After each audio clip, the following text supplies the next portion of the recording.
To install the louver cover on your louver window in the wintertime, what you will do is peel back these two vertical gaskets and this horizontal gasket underneath. So just peel this back.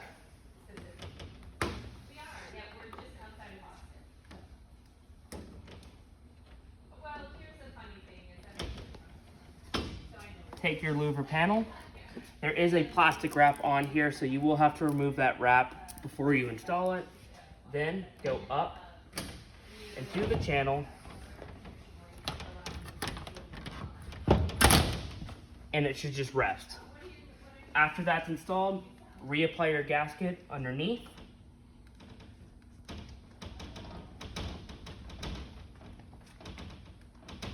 And then on the sides.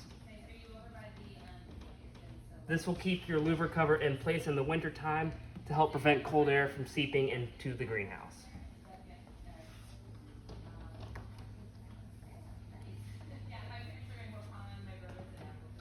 That should be good.